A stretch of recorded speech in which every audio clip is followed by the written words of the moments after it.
Nick Fuentes just dropped the most explosive expose on conservative media podcast that I've ever seen. And what he reveals about the $40 million, actually $80 million donor machine behind Turning Point USA and the Daily Wire and other social media conservative leaning podcasts and news outlets are going to make you question everything that you thought you knew about the America First agenda on that side of the internet. And who's really pulling the strings? And we've talked about it on this channel. We're going to dive straight into the money of AIPAC and pro-Israel lobbies, Daily Wire censorship deals, and Charlie Kirk scripted debates, how Candace Owens got canceled the second she spoke out about Gaza. Trust me, you don't want to miss this. Probably not even YouTube friendly, so hit that like button, hit that subscribe button for the truth and uncensored facts here. Let's run it.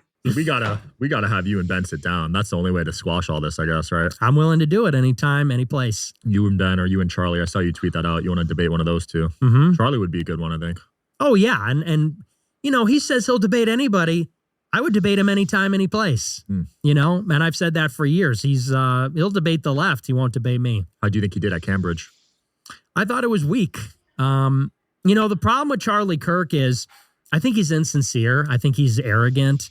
And, you know, look, I could disagree with a person. It's not even that I disagree with him, because I know people that are like him. I know people that are pro-Israel, actually. I know people that are free market. But you look at his demeanor when he does these ask me anything or whatever, when he goes to these colleges, he doesn't make eye contact. He's not polite. He's very dismissive, very rude. And I think it's really a shell game. The whole thing, I'm not knocking him. I think he's very successful. He's built this organization, Turning Point. You can't knock it. It's a very big, successful group. They've had some advantages. It is what it is. But I think that when he goes and does these college debates, and I said this on my show, the game is you get a question from the audience, and the trick is ask me anything. I know everything. I can answer any argument. I could debate anybody. Question comes in, and like a magic 8-ball, you know, the perfect conservative argument comes out. And people say, wow, what a brilliant intellect. This guy is just an endless well of knowledge. But here's the conceit. Here's the game. If you watch enough of these, you don't need to watch too many of them. The question goes out, and Charlie Kirk will basically categorize that and file it into a particular line of argument. Like, so for example, we'll get asked a question about Gaza. And he'll say, well, do you believe Israel has a right to exist? And once that question goes out, it goes down a pre-recorded series of questions and answers, you know? So it's like, how can I take any question and comment and filter that, file that into a track, a predetermined track of questions, and I say this and you say that, until we get to a predetermined destination. And I actually don't think that's very honest. I don't think it's terribly impressive. And I think that at Cambridge, when you actually have super intelligent kids debating him, then you see the conceit, because he asked that kid about Gaza. He was debating that really hyper, like ginger kid who was jumping up.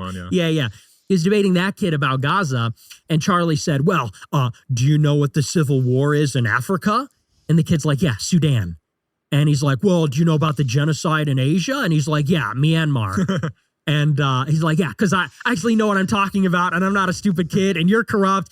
And you could see Charlie Kirk had nothing there, because once again, that was the predetermined track. I'm going to debate an idiot 19-year-old blue-haired feminist. She don't know what's going on in Sudan. She doesn't know what happened in Burma. You know, she doesn't know what's happening in the world. I'm going to get her on the gotcha, make her look stupid, and there's your TikTok viral clip. But when you debate Dean Withers, who's getting like a degree in economics, when you debate a kid from Cambridge, then you see him licking his wounds on these shows and saying, well, you know, Dean Withers is not a normal college kid. He's getting a degree in economics. It's like, isn't that what a college kid is? Isn't that what they do, is get degrees in advanced subjects? So I'm not terribly impressed by that whole facade. Another big debate was the Jordan Peterson one. So as a fellow It's definitely an interesting take on Charlie Kirk, Turning Point. I've never been to one of those events. You know, unfortunately, I'll never get to, but would like to one day get to turn up at one of these, you know, something one day. However, if you have made it this far, like, subscribe, hit that notification bell, and look. I basically gave up. I said, you know what? He doesn't want to have me on the show, whatever. I mean, I can imagine any number of real reasons. Maybe he doesn't want to lose his YouTube channel. Maybe he doesn't want to get into a certain topic like Israel that might get him canceled. You know, we could use our imaginations why he doesn't want to have that conversation. But out of the blue, out of a clear blue sky the other night, he goes on this rant and says that I'm Israel first. He says, Nick Fuentes is Israel first. And, you know, I've been called a lot of things for as long as I've been doing this. I've been called a Nazi, anti-Semite, racist, fed, gay, you know, every kind of thing you can imagine, every slander. No one's ever accused me of being pro-Israel. That one hurt you the most? That one hurt. Okay, yeah, that one hurt me a little bit. He said, I'm Israel first. And he said, and I've heard this before, he's not the first one to say something like this. He said, if all you talk about is Israel, he says, then in a weird roundabout way, you are giving Israel more credit than they deserve. You have an outsized perception of what they're capable of or who they are. He said, so if you're banging your head against the wall, all you talk about is Israel, then do you even care about America? Maybe you care more about Israel, have more of a negative opinion of Israel to the detriment of a positive feeling towards America. That's a debate I'm eager to have. I'd be very interested in that, you know, because this is a talking point which has become very popular in a very short amount of time. So much so that I almost suspect that this is a talking point that was developed and then deployed.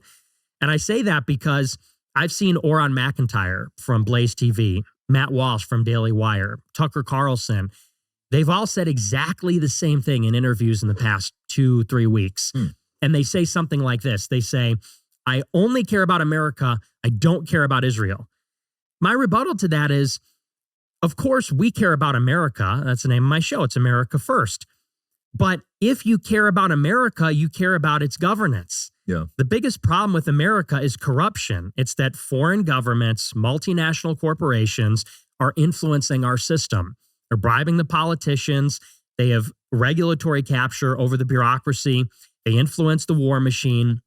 That's why we get all these policies like free trade or the war in Iraq, which are not in America's interest. You've already seen in the videos before how much money we've given to the Israel lobby. You're talking hundreds of billions of dollars since Israel had become its own country.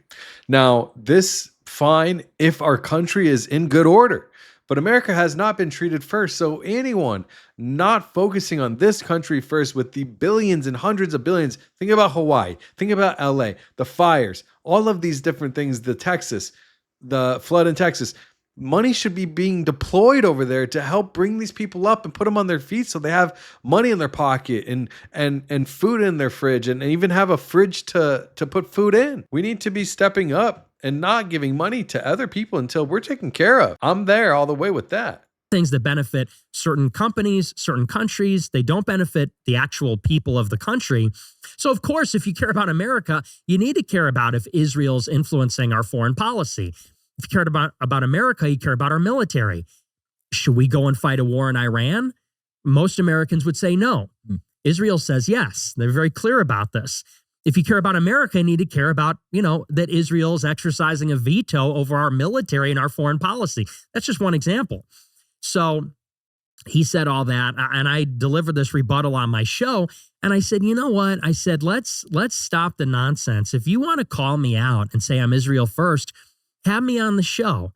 You know, everybody loves to have a position about me. They're very confident in calling me out for whatever reason, from any angle, when I'm not in the room. And that goes for Jordan Peterson, Shapiro, Tim Pool, Charlie Kirk. These are all people that have called me out over the years, lied about me.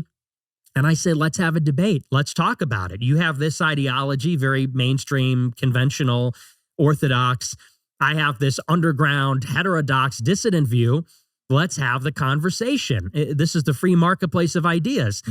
It is they that adamantly have refused across the board over 10 years. So, you know, it just becomes very frustrating. So I had a little bit of an unhinged rant on Temple. Want to have the conversation. They just don't want to have it because they can't have it openly. Their opinions have been bought out. The opinions have been purchased by the pro-Israel lobby. Hundreds of millions of dollars to each of these individuals over time is going to add up to being bought out. a lot of swearing and, pretty aggressive. But I mean, I'm very frustrated about it over the years. So. I wonder if in their minds, they don't want to platform you and potentially lose sponsors and revenue. Yeah. And I think that's a big reason. That's what it is. I'm sure that's part of the reason why, but Because then they they're should just bought say out. that. Yeah.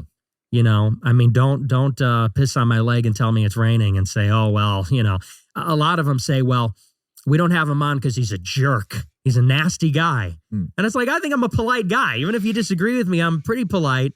And I think that if they were transparent about it, it would reveal kind of the whole game, which is, wait a second. I thought we're in a free marketplace of ideas. Now you're telling me that if you talk to a certain person, you're going to lose all your money. What does that say about the political discourse? What does that say about our politics that, from Candace Owens to Ben Shapiro, I mean, really the full spectrum, they're all dependent on platform access on the major social platforms. They're all dependent on ad revenue from big sponsors, from certain companies. And it seems that those platforms and those sponsors exercise control over what the people say, who they can talk to, what opinions they can have.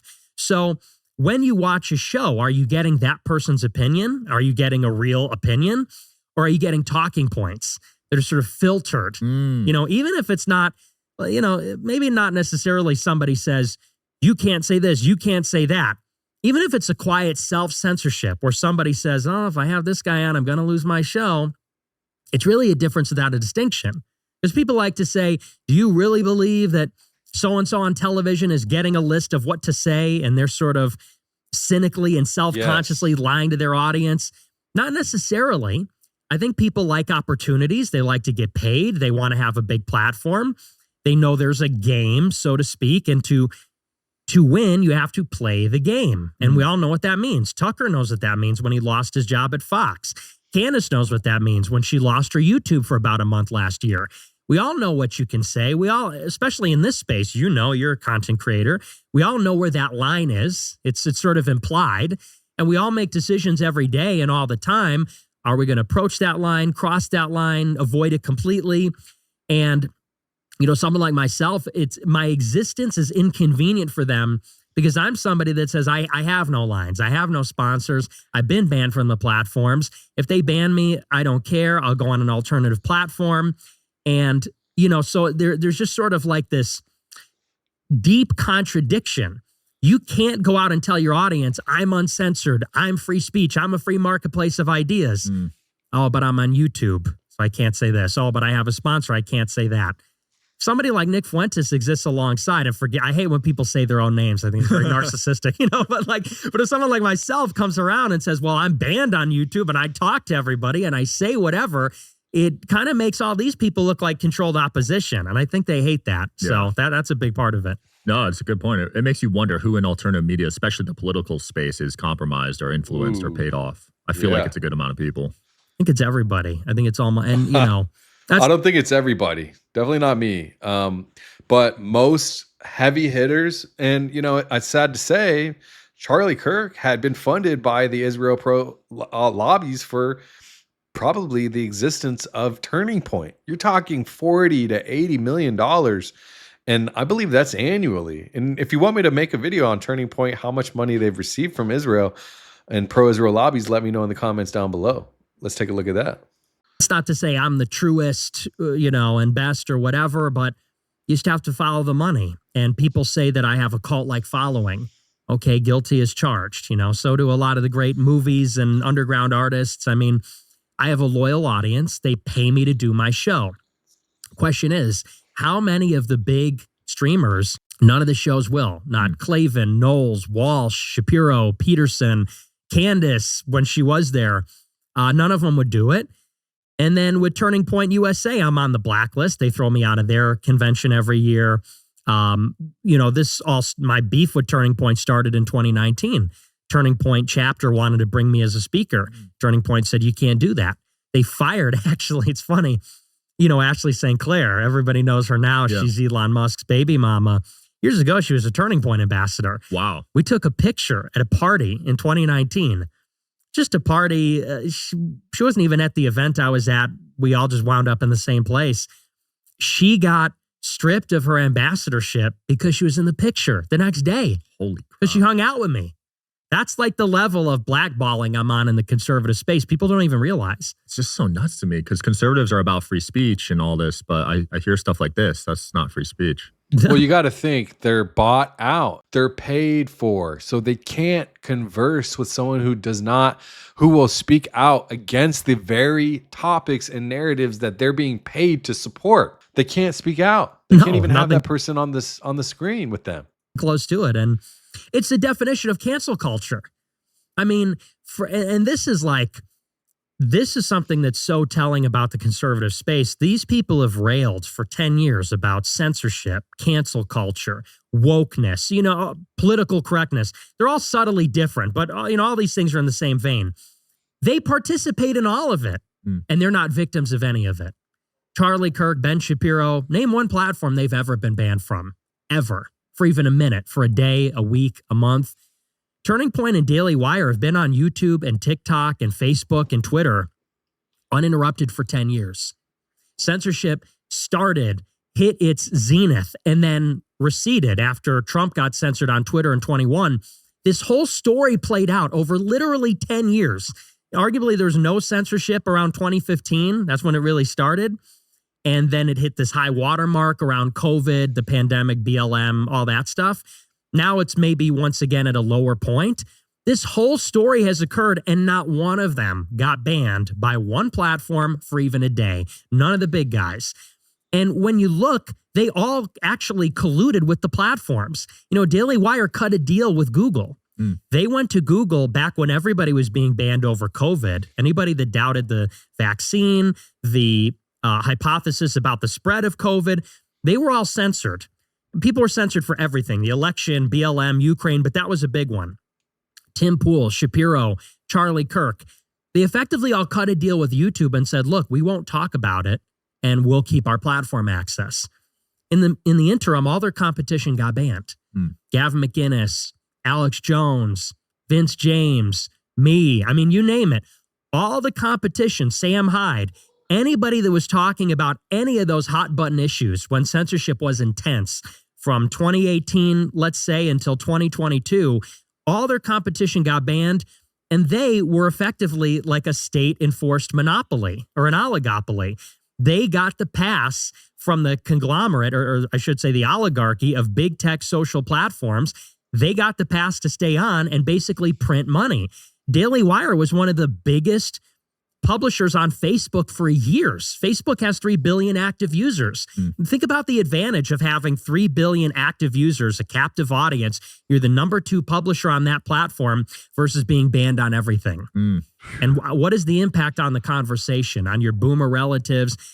People think they're getting the edgy, controversial hot takes from the right wing.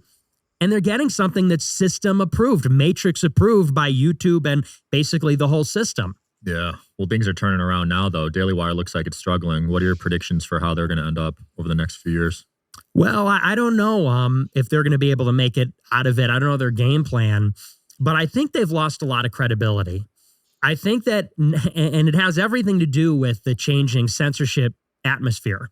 Like I said, when you ban all your competition, it's pretty easy. When you're Tim Pool, when you're Daily Wire in 2019 and 2020, that's a pretty good gig because everybody else is banned. You've got this deal. That's a huge, invaluable asset.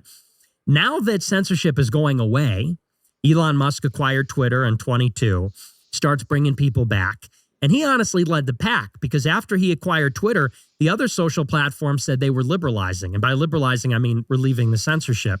Instagram, Twitch, TikTok, YouTube, they all started to relax the content moderation. I think that's why Candace is now able to say what she says on YouTube. I got banned for saying that 5 years ago. My clip started to go viral on Instagram this year. They relaxed the moderation a little bit. In an environment where Daily Wire has to compete with real truth tellers, they're going to talk about the real issues. They're not competitive anymore. They're no longer the best game in town. They're not even attractive. And in particular, people start to see the hypocrisy. It's sort of the perfect storm because at the same time you've got free speech, you also have this war in Gaza. And even conservatives are starting to say, this is messed up. This is a genocide. They're killing children. we shouldn't be involved in this. By that, I mean the United States. Shapiro and that whole crew, I mean, they're not only enforcing the censorship on Candace Owens because she bucked that a little bit. You know, she said, I don't like to see Palestinian children get murdered. What a novel opinion, right? You know, what a hot take. Not only does she get canceled, but, you know, Shapiro's pushing this hypocrisy where he says, you know, we hate identity politics and Israel doesn't need the United States. Well, total switch up after Gaza. Now all of a sudden he says, well, the United States has to give Israel everything they need or they're going to nuke everybody. And, you know, identity politics are terrible, but, you know, I'm Jewish and we're all about Israel here and this and that. If you're not with Israel, you're not with America.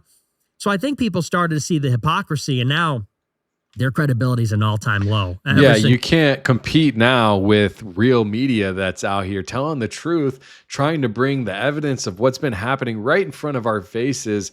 And these paid platforms that are substantially backed by billionaire donors, they're not only backing politicians, they're backing anything that's in the public eye, anything that has a strong sway in the political atmosphere in the public eye.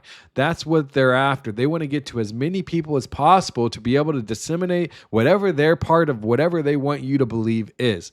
That's what they're after. If you want to buy into it, you got to figure out who's paid and who's not. You can see who it is, man. We got to take our country back. This is America first. All of this, you know, pro-Israel lobbying, all of this political stuff that's kind of encapturing our media and keeping people from speaking the truth.